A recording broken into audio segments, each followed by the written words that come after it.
Welcome বন্ধুরা, AG biology লার্নিংয়ে তোমাদের প্রত্যেককে স্বাগত জানাই। আজকে আমাদের যে ভিডিও টিউটোরিয়াল, সেই ভিডিও টিউটোরিয়ালে আজকে আমরা ট্রান্সক্রিপশন পদ্ধতি সম্পর্কে জানব। ট্রান্সক্রিপশন হলো মলিকুলার সেল বায়োলজির একটা এমন পদ্ধতি, যে পদ্ধতির সাহায্যে একটা নির্দিষ্ট ডিঅক্সিরাইবোনিউক্লিক অ্যাসিড থেকে একটা নির্দিষ্ট ডিঅক্সিরাইবোনিউক্লিক অ্যাসিড বা ডিএনএ থেকে রাইবোনিউক্লিক অ্যাসিড বা আরএনএর উৎপাদন হয়ে থাকে।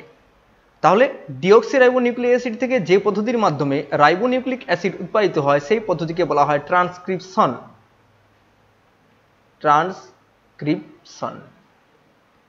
ট্রান্সক্রিপশন পদ্ধতির ক্ষেত্রে একটা নির্দিষ্ট ডিএনএ থেকে একটা নির্দিষ্ট আরএনএ উৎপাদিত হয় এবং ডিএনএ এর মধ্যে অবস্থিত জেনেটিক যে ইনফরমেশন বা ডিএনএ এর মধ্যে অবস্থিত যে কোডনগুলি আছে, সেই কোডনগুলি সরাসরি আরএনএতে স্থানান্তরিত হয় বা ডিএনএ এর যে বার্তা, সেই ডিএনএ এর বার্তা সরাসরি আরএনএতে স্থানান্তরিত হয়ে থাকে। ট্রান্সক্রিপশন পদ্ধতি যদি শুরু করা যায়, তাহলে ট্রান্সক্রিপশন পদ্ধতি আমরা নিম্নলিখিতভাবে কতগুলি পর্যায়ের মধ্য দিয়ে ভিডিওতে দেখানো হয়েছে এবং এই পর্যায়গুলির মধ্য দিয়ে কিন্তু সাধারণত ট্রান্সক্রিপশন পদ্ধতিটা সম্পন্ন হয়ে থাকে। আমরা প্রথমে দেখে নেব ট্রান্সক্রিপশন পদ্ধতির জন্য কোন কোন উপাদানগুলির গুরুত্বপূর্ণ ভূমিকা আছে। ট্রান্সক্রিপশন পদ্ধতির জন্য যে উপাদানগুলির গুরুত্বপূর্ণ ভূমিকা আছে তার মধ্যে প্রথম যে উপাদান তা হলো রাইবোনিউক্লিওটাইড। বিভিন্ন প্রকারের যে রাইবোনিউক্লিওটাইডগুলি আছে আমরা জানি, যেমন হচ্ছে ATP, adenosine triphosphate, GTP guanosine triphosphate, UTP uracil triphosphate, CTP cytosine triphosphate. যেহেতু আরএনএ, তাই এখানে থাইমিন বেস থাকে না, তার পরিবর্তে ইউরাসিল বেস থাকে। তার জন্য ইউরাসিল বেসযুক্ত যে নিউক্লিওটাইড, সেই ইউরাসিল বেসযুক্ত নিউক্লিওটাইডের প্রয়োজন হয়ে থাকে এই প্রক্রিয়ার জন্য।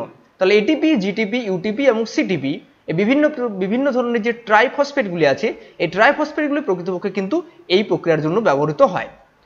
তারপরে নেক্সট, এই প্রক্রিয়াকে সম্পন্ন করার জন্য প্রধান যে এনজাইম, অর্থাৎ প্রধান যে উৎসেচক এই প্রক্রিয়াটাকে পুরো সম্পন্ন করে থাকে, অর্থাৎ আরএনএর সিনথেসিস যে করার ক্ষেত্রে যে এনজাইম গুরুত্বপূর্ণ ভূমিকা পালন করে, সেই এনজাইমের নাম হচ্ছে আরএনএ পলিমারেজ এনজাইম।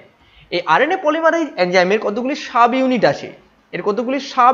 আছে, সাব ইউনিটগুলো আমি বলছি প্রত্যেকে একটা করে। এর যে সাব ইউনিটগুলো আছে সেগুলো হচ্ছে alpha 1, alpha 2, beta dot, beta এবং ওমেগা। অর্থাৎ 1, 2, 3, 4, 5 টোটাল 5টা সাব ইউনিট দেখা যায়। এই টোটাল 5টা সাব ইউনিটকে একত্রিতভাবে বলা হয়, এই টোটাল 5টা সাব ইউনিট যখন একসাথে থাকে তখন সেই নির্দিষ্ট এনজাইমকে বলা হয় কোর এনজাইম। প্রত্যেকে মনে রাখবে, এটাকে বলা হয় কোর এনজাইম। অর্থাৎ আরএনএ পলিমারেজ যখন আলফা 1, আলফা 2, বিটা ডট এবং ওমেগা নিয়ে যুক্ত থাকে তখন তাকে বলা হয় কোর এনজাইম। এবং এই নির্দিষ্ট কোর এনজাইমের সাথে যখন সিগমা ফ্যাক্টর যুক্ত হয়, সিগমা ফ্যাক্টর এটা কি? এটা স্টার্ট ফ্যাক্টর, এটাকে স্টার্ট ফ্যাক্টর বলা হয়। বলছি পরে এটা সম্পর্কে।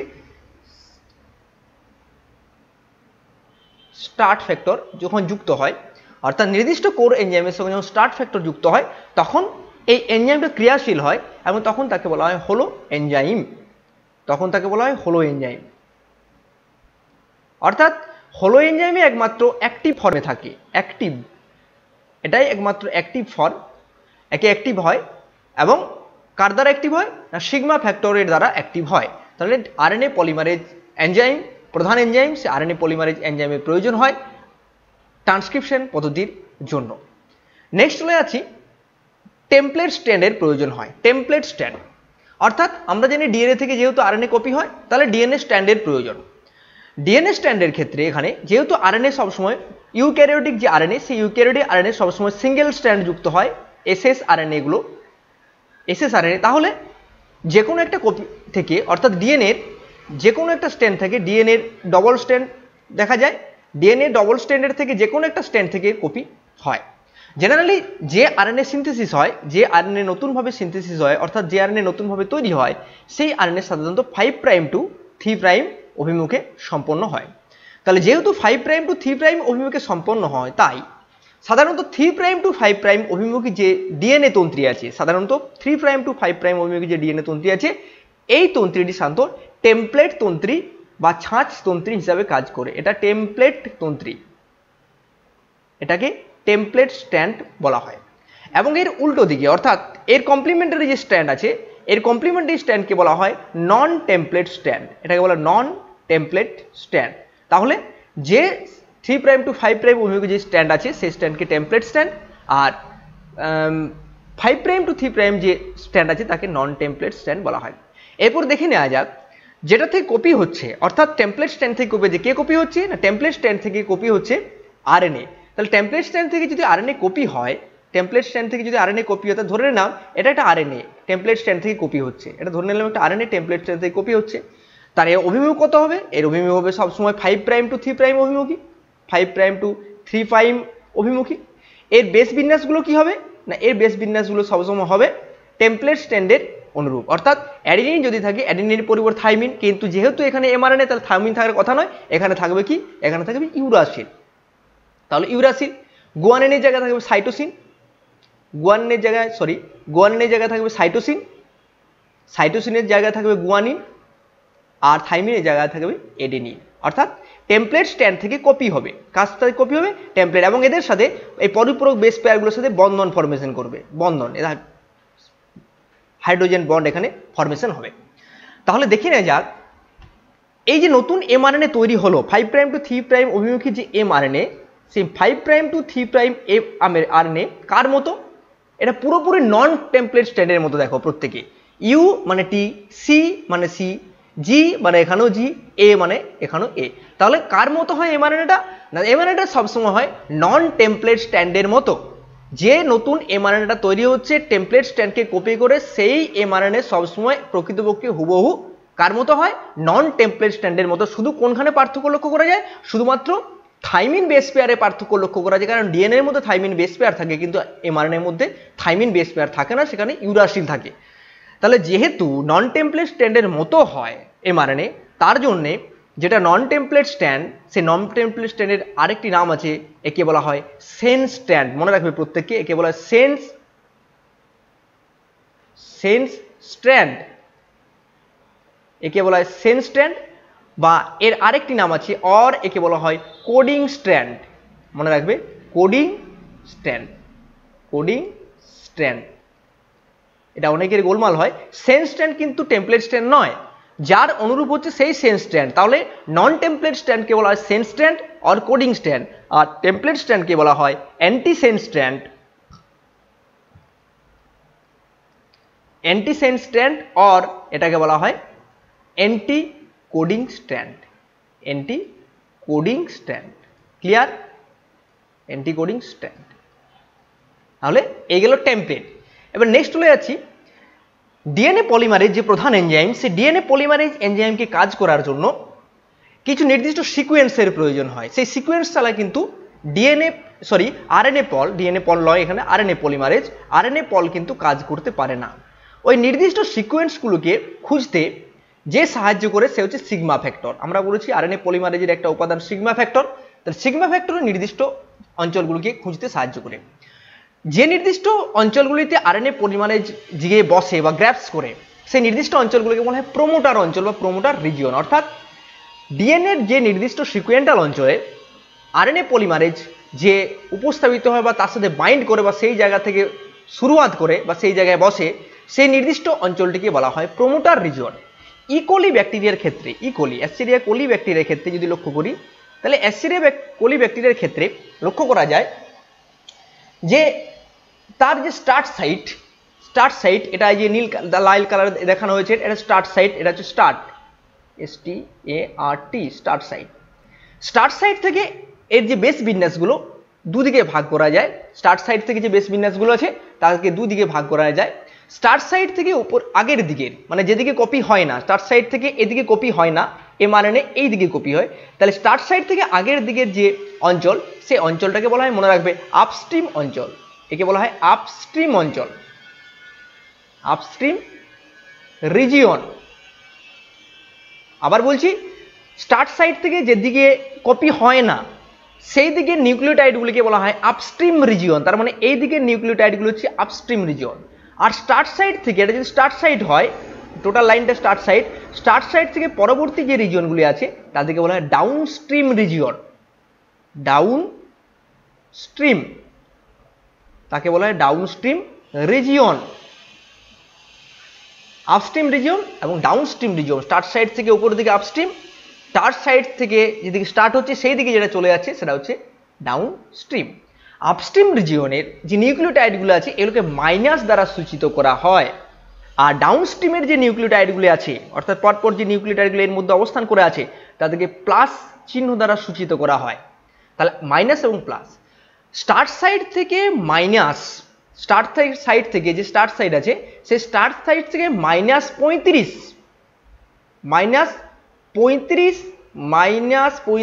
বেস পেয়ার যুক্ত অঞ্চল, এটা কনজারভেটিভ অঞ্চল। সেই কনজারভেটিভ অঞ্চলের নির্দিষ্ট সিকোয়েন্স হচ্ছে TTGACA, TTAGACA, কমপ্লিমেন্টারি হচ্ছে AACTGC। এটা হচ্ছে একটা নির্দিষ্ট কনজারভেটিভ অঞ্চল, এটা প্রোমোটার রিজিয়নের মধ্যে পড়ে। মাঝখানের -16 অর্থাৎ -35 বেস পেয়ার, তারপর হচ্ছে -16 -19 বেস পেয়ার, এই জায়গাটা কনজারভেটিভ নয়, কনজার্ভ রিজিয়ন নয়। পরবর্তী -10 যে রিজিয়ন, -10 বেস পেয়ার, পরবর্তী -10 বেস পেয়ার সেটাও কিন্তু কনজার্ভ রিজিয়ন, সেখানে হচ্ছে TATAA। তাহলে -35 বেস পেয়ারটা কনজার্ভ ইকোলির ক্ষেত্রে, আর -10 বেস পেয়ারটাও কনজার্ভ ইকোলির ক্ষেত্রে, এবং এই অঞ্চলটি সাধারণত প্রোমোটার অঞ্চল হিসাবে কাজ করে। এই নির্দিষ্ট অঞ্চলের উপরে এসে কে বসে না, এই নির্দিষ্ট অঞ্চলের উপরে বসে RNA পলিমারেজ এনজাইম এর উপরে বসে। এই 10 বেস পেয়ার যে রিজিয়ন, এই 10 বেস পেয়ার রিজিয়নে এই প্রোক্যারিওটের ক্ষেত্রে এর নাম আছে একটা বিশেষ, একে প্রিবনাউ বক্স বলা হয়। মনে রাখবে একে প্রিবনাউ বক্স, একে বলা হয় প্রিবনাউ, একে বলা হয় প্রিবনাউ বক্স, প্রিবনাউ বক্স বলা হয়, প্রিবনাউ বক্স। তাহলে -10 বেস পেয়ারের পরে থাকে -5 এবং -9, -5 এবং -9 এর পর থেকে শুরু হয় স্টার্ট রিজিয়ন, এবং এই স্টার্ট রিজিয়ন থেকে ডাউন স্ট্রিম দিকে কি হয়, আরএনএর সিনথেসিস ঘটে। এবং এই সময় কি হয়, আরএনএ পলিমারেজ মাঝখানের যে অর্থাৎ দুটো স্ট্যান্ডের মাঝখানে হাইড্রোজেন বন্ডগুলো, সেই হাইড্রোজেন বন্ডগুলোকে ভেঙে দেয় এবং একটা বাবলের মতো, দুটো স্ট্যান্ড পরস্পর থেকে পৃথক হয়ে যায় এবং একটা বাবলের মতন স্ট্রাকচার সৃষ্টি হয়, যেটা আমরা রেপ্লিকেশনের ক্ষেত্রেও দেখেছিলাম। এই নির্দিষ্ট বাবলের মতো স্ট্রাকচারটিকে বলা হয় ট্রান্সক্রিপশন বাবল। প্রত্যেকে মনে রাখবে একে বলা হয় ট্রান্সক্রিপশন, একে বলা হয় ট্রান্সক্রিপশন বাবল। ট্রান্সক্রিপশন 3' to 5' অভিমুখী, এটা হচ্ছে 5' to 3' অভিমুখী। তাহলে প্রিবনাউ বক্স 10 বেস পেয়ার এবং -35 বেস পেয়ার, এই কনজার্ভ অঞ্চলগুলি সাধারণত কি হয় না, এই কনজার্ভ অঞ্চলগুলি সাধারণত প্রোমোটার অঞ্চল রিজিয়নে কাজ করে। এই কনজার্ভ বেস পেয়ারগুলো অনেক সময় মনে রাখার দরকার হয়। তাহলে -30 মনে রাখবে TTGACA এবং -10 হচ্ছে TATAA, এই দুটো মনে রাখলে যথেষ্ট। নেক্সট চলে যাচ্ছি আমরা ইলংগেশন। ইলংগেশন প্রক্রিয়া কি হয় না, নির্দিষ্ট প্রোমোটার যে রিজিয়ন আছে, নির্দিষ্ট প্রোমোটার রিজিয়নের উপর কি হয় না, আরএনএ যে পলিমারেজ, এটা হচ্ছে আরএনএ পল এনজাইম, এই দুটো কালার দিয়ে দেখানো হয়েছে গোল কালারে, এটা হচ্ছে আরএনএ পল এনজাইম, আরএনএ পল এনজাইম। আগে বলেছি যে সিগমা ফ্যাক্টর, আমাদের যে সিগমা ফ্যাক্টর থাকে, যে সিগমা ফ্যাক্টর, এখানে যে সিগমা ফ্যাক্টর, সেই সিগমা ফ্যাক্টর কিন্তু প্রোমোটার রিজিয়ন নির্দিষ্ট করানোর ক্ষেত্রে গুরুত্বপূর্ণ ভূমিকা পালন করে।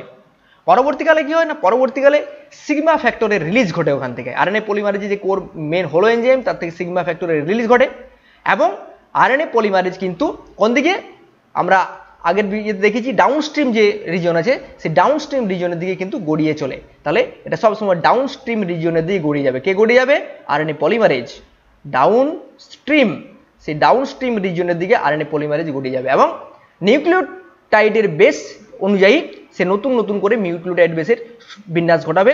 কার অনুযায়ী, টেমপ্লেট স্ট্র্যান্ড অনুযায়ী। এটা হচ্ছে টেমপ্লেট স্ট্র্যান্ড, সেই টেমপ্লেট স্ট্র্যান্ড অনুযায়ী নিউক্লিওটাইডের সংযোজন ঘটাবে। ফলে যে নতুন তন্ত্রীটা সৃষ্টি হবে সেটা হচ্ছে 5' to 3' অভিমুখী mRNA, 5' to 3' অভিমুখী mRNA সৃষ্টি হবে। পরপর টেমপ্লেট স্ট্র্যান্ডে যে পরপর নিউক্লিওটাইডগুলো আছে সেই নিউক্লিওটাইডের বেস বিন্যাস অনুযায়ী এই নতুন তৈরি করবে। যেমন একটা উদাহরণ দেখেছি, যদি এখানে টেমপ্লেট স্ট্র্যান্ডে এডিনিন থাকে তাহলে mRNA তে ইউরাসি যুক্ত হবে, যদি টেমপ্লেট স্ট্র্যান্ডে গুয়ানিন থাকে তাহলে mRNA তে সাইটোসিন যুক্ত হবে।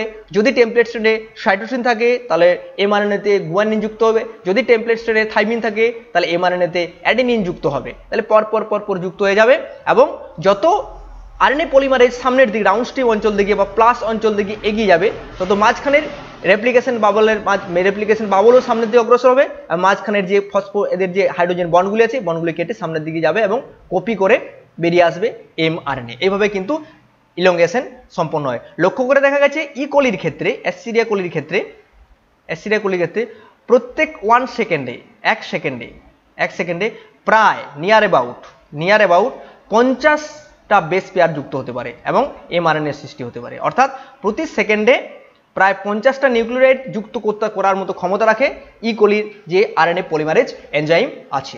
নেক্সট চলে যাচ্ছি আমরা টার্মিনেশন দুভাবে সম্পন্ন হয়। একটা হচ্ছে রো ইন্ডিপেন্ডেন্ট বা রো নিরপেক্ষ। রো বলে একটা ফ্যাক্টর আছে যেটা টার্মিনেশন ফ্যাক্টর হিসেবে কাজ করে।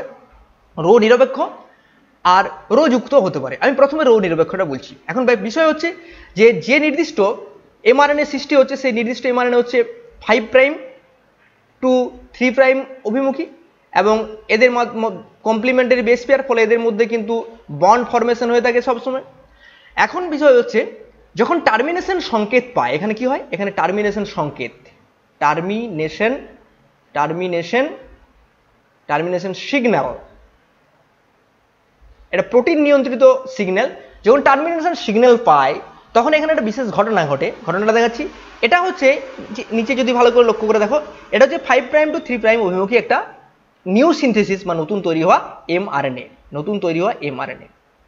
তাহলে একে দেখিয়েছি আমি প্রথমে এর যে বেস বিন্যাস আছে 5 প্রাইম থেকে এ সি জি এ এ এ, মাঝখানটা ফাঁকা, শেষের দিকটা আবার দেখিয়েছি U G C U U. এখন দেখো এ সি জি পর এদের যে বেস পেয়ারগুলি আছে, এদের যে বেসগুলি আছে এবং এদের শেষের দিকে যে বেসগুলি আছে মাঝখানটা ফাঁকা, এই দুদিকের বেসগুলো কিন্তু পরস্পরের কমপ্লিমেন্টারি। প্রত্যেকে লক্ষ্য করে তো মাঝখানটা পরস্পরের কমপ্লিমেন্টারি বেস পেয়ার। ফলে কি হয়, এই মাঝখান অঞ্চল ব্যতীত মানে এই অঞ্চলটা বাদ দিয়ে এটা 180 ডিগ্রির মতো ঘুরে যায়।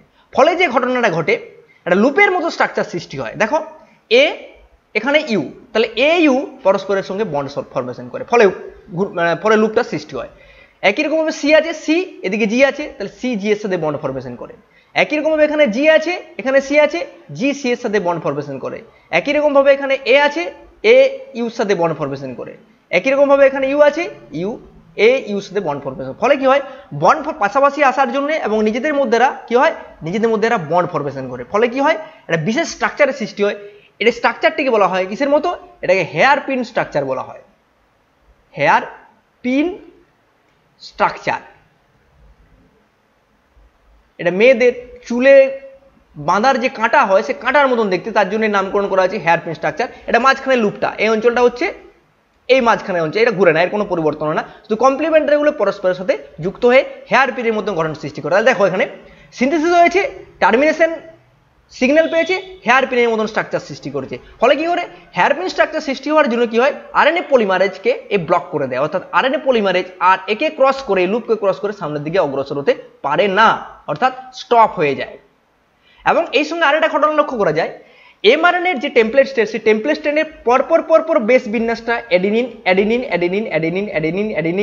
শুধু অ্যাডিনিন লক্ষ্য করা যায়, মানে পরপর অ্যাডিনিন রিপিটেশন লক্ষ্য করা যায়। ফলে কি হয়, অ্যাডিনিনের পরপর রিপিটেশনের জন্য এখানে কি হয় না, থাইমিন টি টি টি টি টি বেস পেয়ার সৃষ্টি হয়। এবং অ্যাডিনিন এবং থাইমিনের যে এখানে ইউরাসিল হবে, থাইমিন আমরা ভুল বলছি, ইউরাসিল, এগুলো প্রত্যেকটা ইউরাসিল, কারণ এমআরএনএ তো ইউরাসিল। তাহলে এ এবং ইউর মধ্যে যে বন্ড, সেই বন্ড খুব দুর্বল হয়, এটা খুব উইক বন্ড হয়। ফলে কি হয়, উইক বন্ড হলে এটা সহজেই রিলিজ হয়, এবং সহজেই রিলিজ হয়ে গেলে ছেড়ে যায় জায়গা থেকে।